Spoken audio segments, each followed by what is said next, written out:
Bayangkan dunia tanpa buku. Tak ada cerita, tak ada ilmu, tak ada halaman untuk membuka pikiran baru.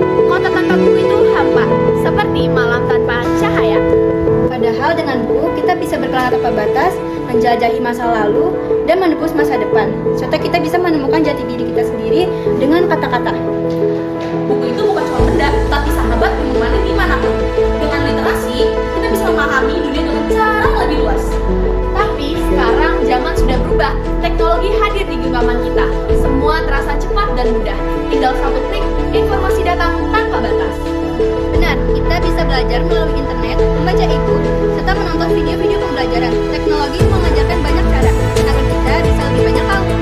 Tapi ada hal yang tak bisa digantikan, seperti aroma buku, suara kertas dibalik, dan juga ketenangan tanpa notifikasi. Buku fisik dan buku teknologi bukanlah bersaingan, tapi mereka teman yang bisa berjalan beriringan.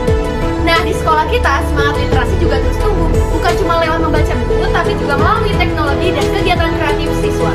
Untuk lebih tahu tentang semangat itu, kami berbicara kepada orang yang menjadi contoh untuk teman-teman kami, yaitu Ketua OSIS sekolah. Nah, hari ini saya sedang bersama Ketua OSIS SMA Negeri Depok, yaitu boleh diperkenalkan dirinya. Iya, nama aku Khalid Diwakarabat dari kelas 9. Untuk aku, baca buku itu salah satu hal yang penting banget di dunia, karena banyak orang yang bilang kalau buku adalah jendela dunia, tempat kita untuk melihat dunia luar. Menurut aku itu tetap hal yang wajar, karena sekarang dia ada digitalisasi, dan itu juga bukan hal yang positif, karena artinya sampai sekarang semua orang tuh masih ada rasa untuk ingin tahu walaupun kalau aku sebenarnya lebih paham kalau penjelasan di internet lebih ke di YouTube atau yang ada visualnya, karena aku lebih paham kalau penjelasan ada contoh langsung yang dibanding kalau baca aja. Pada masyarakat sekolah, Di SMP ini seperti yang kita tahu udah ada banyak banget program-program yang emang bisa untuk literasi, kayak setiap minggu kedua di setiap bulan itu ada kegiatan literasi di lapangan ya untuk menambahkan literasi setiap minggu kedua, atau di setiap hari Rabu jam terakhir yang kegiatannya adalah membaca buku bersama. Itu sih. Mungkin karena kalau cerita fiksi itu lebih menghibur menurut mereka, karena ada alurnya, ada hal-hal yang mereka ingin tahu gitu dibanding dengan hal-hal fiksi yang mungkin terkesan membosankan. Oke, terima kasih kalian. Dari cerita tadi, kita tahu literasi era sekarang bukanlah hanya soal membaca, tapi juga berpikir soal kritis dan bijaksana dalam memilih informasi. Nah, tentu saja ada sosok luar biasa di balik semua kegiatan itu. Pembina literasi yang sekaligus guru bahasa Indonesia dan pembina OSIS. Jawab nih, boleh Bu. Di masa sekarang ini membaca buku itu menjadi sangat penting. Sebab apa? Buku itu adalah jendela dunia. Kita itu bisa menambah wawasan secara lebih luas dengan membaca buku. Apalagi di zaman sekarang ini anak-anak lebih sering atau lebih suka scroll sosmed gitu ya, mencari berita-berita yang sebenarnya tidak penting untuk diketahui dibanding dengan membaca buku. Padahal membaca buku itu sangat besar sekali manfaatnya. Anak yang rajin membaca buku sudah pasti dapat dilihat kualitas keilmuannya itu dari cara dia berbicara dan cara dia menulis serta menyampaikan pendapat di depan orang banyak. Oke, mencari informasi menggunakan media digital ya dibanding dengan mencari referensi langsung dari buku bacaannya, terutama buku non fiksi. Menurut Bunda itu sangat kurang relevan, apalagi jika kalian terutama sebagai pelajar mendapatkan tugas yang memang membutuhkan referensi yang benar gitu ya. Karena apa?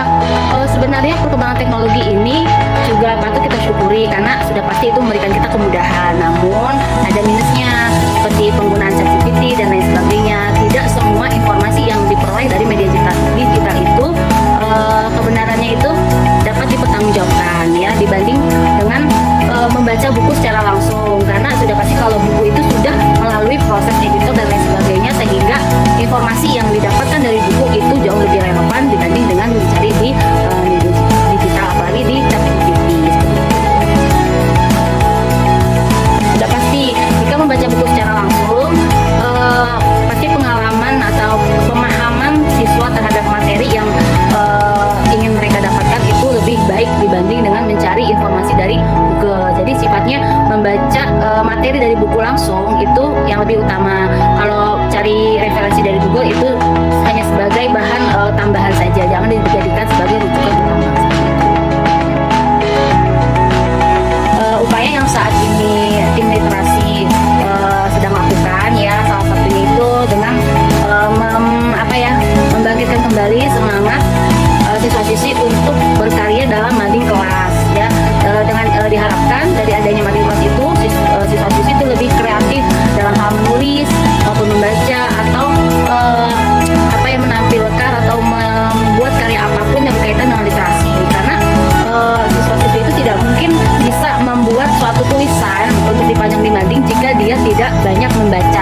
buku pelajaran dan lain sebagainya, atau membaca juga seperti buku ensiklopedia ya. Tapi jika anak-anak lebih menyukai baca-bacaan fiksi seperti novel, cerpen, dan lain sebagainya, itu juga tidak masalah, karena itu pun akan sebenarnya bermanfaat untuk menambah kosakata perbendaharaan baru gitu ya, dalam mereka untuk lebih cakap dalam menyampaikan pendapat dan berbicara di masyarakat. Jadi dua-duanya sama-sama bermanfaat, tinggal disesuaikan dengan kebutuhan seperti itu. Beliau selalu mengingatkan bahwa membaca itu bukanlah kewajiban, tapi kebutuhan untuk membuka jalan di